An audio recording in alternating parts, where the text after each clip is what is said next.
அன்பர்களே, ஞானவழி என்னும் கருத்தமர்வில் மீண்டும் உங்களை சந்திப்பதிலே எனக்கு மிக்க மகிழ்ச்சி. இலங்கையை சுற்றி கடல் உண்டு. அதிலும் பெரும் தொகையான கிறிஸ்தவ மக்கள் கடலோடு கூடிய வாழ்வாதாரத்திலே தங்களுடைய அன்றாட சீவியத்தை நடத்தி கொண்டிருக்கின்றார்கள். இந்த கடல் கடவுளுடைய பெரும் ஆசீர்வாதமாகும். எங்களை உண்பிக்கின்றது. இந்த கடலினுடைய அழகு, அதனுடைய அசைவுகள் எல்லாம் மனங்களை குளிர பண்ணுகின்றது. கடல் குளிப்பு என்று சொல்கின்ற பொழுது பலர் மகிழ்ச்சி உறுவார்கள். இப்படி பல வகையான எங்களுடைய வாழ்க்கை நிகழ்வுகளோடு இரண்டர கலக்கின்ற இந்த கடல், அது குடா கடலாக இருக்கலாம், பெரும் கடலாக இருக்கலாம், அல்லது அது சமுத்திரமாக இருக்கலாம். இப்படிப்பட்ட இந்த கடலோடு கூடிய வாழ்க்கையில் நமக்கு நினைவு வருகின்றது ஒன்று, சுனாமி பேரலை. மக்களை வாழ்வித்து மக்களை இனிமையாக அனுபவங்களுக்கு அழைத்து செல்லுகின்ற இந்த கடல் அலைகள் பேரலையாக மாறுகின்ற பொழுது பல அழிவுகளை சமூகத்திலே அது பிறப்பிக்கின்றது. பெருந்தொகையான மக்கள் கடலுக்கு உணவாகிவிட்டார்கள். இன்னும் பெருந்தொகையான மக்களை கண்ணீரிலே, கவலையிலே, ஆறா துயரத்திலே அது ஆழ்த்தி இருக்கின்றது. இயற்கையினுடைய ஒரு முக்கியமான ஒரு அங்கமாக இருக்கின்ற இந்த கடல் நமக்கு இத்தகைய நல்ல அனுபவங்களையும் மறக்க முடியாத சில துயரமான அனுபவங்களையும் தந்து கொண்டிருக்கின்றது. நற்செய்தியிலே இயேசு கடல் மீது நடந்து வருவதை அவருடைய சீடர்கள் பார்க்கின்றார்கள்.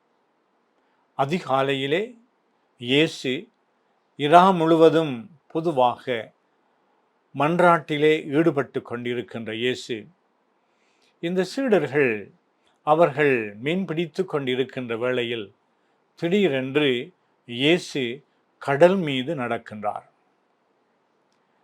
அக்காலத்திலே கடல் மக்களை உண்பிக்கின்ற, வாழ்வாதாரத்தை கொடுக்கின்ற ஒரு ஆசீர்வாதமாக இருந்த வேளையிலும் கடல் ஆபத்துக்கள் நிறைந்த ஒரு இடமாகவும் கருதப்பட்டது. புயல் காற்றுகள் வீசுகின்ற பொழுது, கடல் கொந்தளித்து எழுகின்ற பொழுது, கடலில் வேலைக்கு போகின்றவர்கள் சிலர் மீண்டும் வர முடியாத அவர்கள் சிக்குண்டு தாண்டு போகின்ற நிலைப்பாடுகள் எல்லாம் இருப்பதனாலே கடலை அக்காலத்து மக்கள், அதாவது இயேசுவுடைய காலத்து மக்கள், அது ஒரு ஆபத்தான தீமையான இருப்பிடம், தீமையினது இருப்பிடமாகவும் கருதினார்கள். இறையியல் நோக்கிலே இயேசு கடல் மீது நடந்தார் என்றால் அவர் இயற்கை மீது அவருக்கு அதிகாரம் இருந்தது. யாரும் தண்ணீர் மீது நடக்க முடியாது. ஆனால் இயேசு தண்ணீர் மீது நடப்பதற்கான ஆற்றல் படைத்தவர் என்று சொன்னால் அது அவருடைய தெய்வீக இயல்பை காட்டி நின்றது. கடல் மீது நடந்தார். நானும் கடல் மீது நடந்து வரட்டா என்று நன்றாக நீச்சல் தெரிந்த அனுபவமிக்க பேதுரு, முதன்மையான சீடர், எப்பொழுதும் உணர்ச்சி வசப்பட்டு இயேசுவோடு உரையாடுகின்றவர், விசுவாசத்தை அறிக்கையை செய்யக்கூடிய ஆற்றல் உள்ளவராக இருந்தவர், கடவுள் அவரோடு இருந்திருக்கின்றார். கடவுளுடைய படைப்பின், கடவுளுடைய அந்த அதிகாரம், அதாவது ஆற்றல் அவரோடு தங்கி இருந்ததை நாங்கள் பார்க்கின்றோம். இருப்பினும் இந்த பேதுரு தண்ணீருக்குள்ளே குதிக்கின்றார். அவரால் நடக்க முடியவில்லை. ஒரு அடி கூட எடுத்து வைக்க முடியவில்லை. நீச்சல் தெரியலாம், ஆனால் கடல் மீது நடப்பது என்பது இயேசுவுக்கு மட்டும் உரித்தான பெரும் ஆற்றலாகும். அவருடைய தெய்வீகத்தினுடைய வெளிப்பாடாகும். இந்த இயேசு கடல் மீது நடந்து வருகின்ற பொழுது அந்த சீடர்கள் அவரை சரியாக இனம் கண்டுகொள்ள முடியாமல் அஞ்சினார்கள். அப்பொழுது இயேசு அவர்களை பார்த்து, அஞ்சாதீர்கள், பயப்படாதீர்கள், நான் தான் என்று சொல்கின்றார். இந்த இயேசு எப்பொழுது நான் என்று சொல்லுகின்றாரோ அதெல்லாம் இறையியல், அதாவது இறையியல் கண்ணோட்டத்திலே அல்லது நற்செய்தியாளர்களுடைய கண்ணோட்டத்திலே, மோசே கடவுளை பார்த்து உம்முடைய பெயர் என்ன என்று சொன்ன பொழுது இருக்கிறவர் நாமே, அந்த நான் என்கின்ற அந்த கூற்றை இயேசு பயன்படுத்தி நான் என்று சொல்லுகின்றார் என்றால் அது ஒரு அகங்காரத்தினுடைய வெளிப்பாடு அல்ல, மாறாக அவருடைய தெய்வீகத்தை சுட்டி காட்டுகின்ற கூற்று ஆகும். அது ஒரு இறை வெளிப்பாட்டினுடைய கூற்று ஆகும். ஆனால் நான் தான், அஞ்சாதீர்கள். அப்பொழுது இயேசு இந்த சீடர்கள் அஞ்சுகின்ற பொழுது கடல் மீது நடந்து வருகின்ற, அதாவது கடல் ஒரு ஆபத்தான சூழலிலே இருக்கின்ற பொழுது அவர்களை பார்த்து இயேசு நான் தான், அஞ்சாதீர்கள் என்று சொல்லுகின்றார். இந்த கூற்றை நாங்கள் சற்று தியானிக்கின்ற பொழுது இந்த இயற்கை மீது அதிகாரம் கொண்ட இறைவன், வல்லமை கொண்ட இறைவன், பயப்படாதீர்கள் என்று தட்டி கொடுக்கின்ற இறைவன், நான் தான் என்று தன்னை அறிமுகப்படுத்தி தன்னுடைய பிரசன்னத்தை தம்முடைய சீடர்களோடு இணைந்து பயணிக்கின்ற மனிதராக அங்கு காண்பிக்கின்றார். எங்களுடைய வாழ்க்கை சூழலிலே நாங்கள் பார்க்கின்றோம், கடல் போன்று எங்களை சூழ இருக்கின்ற, அலை அலையாக எங்களை மோதி வருகின்ற எத்தனையோ துன்பங்கள், குறிப்பாக இயற்கையின் நிமித்தம் ஏற்படுகின்ற துன்பங்கள், இடர்பாடுகள், இந்த இயற்கையினுடைய வனப்பு, இந்த இயற்கை எங்களை உண்பிக்கின்றது, இந்த இயற்கை எங்களை பராமரிக்கின்றது, இந்த இயற்கை என்கின்ற அந்த சூழல் அமைவிலே நாங்கள் வாழ்ந்து கொண்டிருக்கின்றோம். இருப்பினும் இந்த இயற்கையினுடைய அனர்த்தங்கள், இந்த இயற்கையை எங்களால் கட்டுப்படுத்த முடியாத அளவிற்கு அது மனிதர்களுடைய வாழ்வை பாதிக்கின்றது.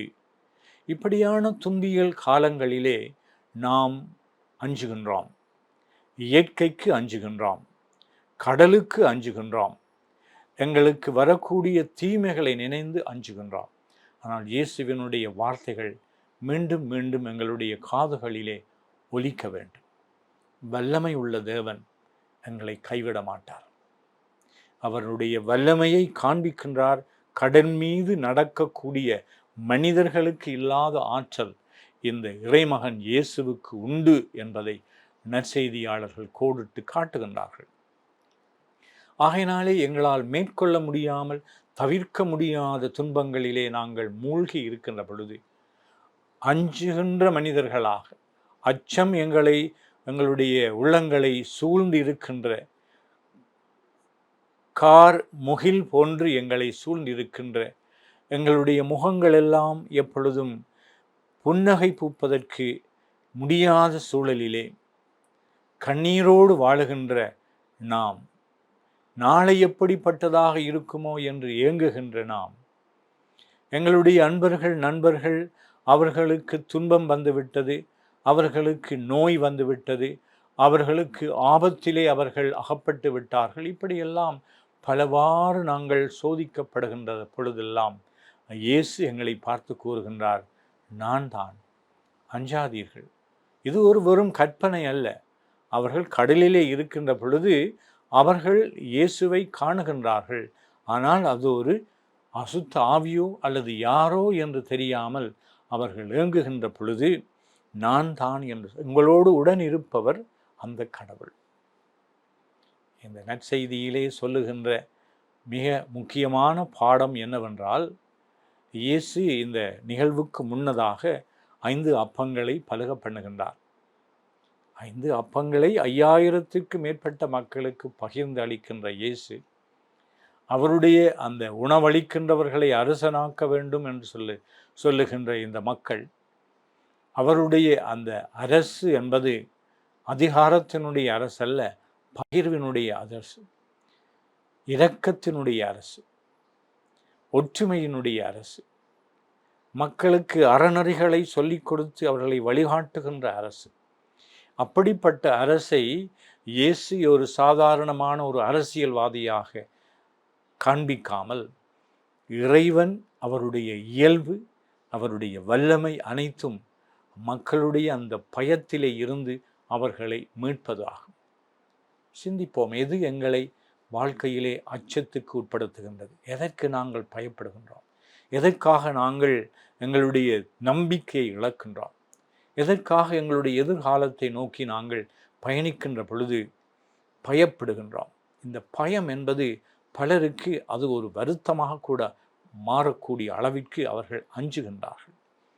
எனவே அஞ்சா நெஞ்சம் கொண்டவர்களாக நாங்கள் வாழ முடியும். காரணம், கடவுள், வல்லமை மிக்க கடவுள், பரிவு கொள்ளுகின்ற கடவுள் எங்களோடு கூடவே வழி நடக்கின்றார்.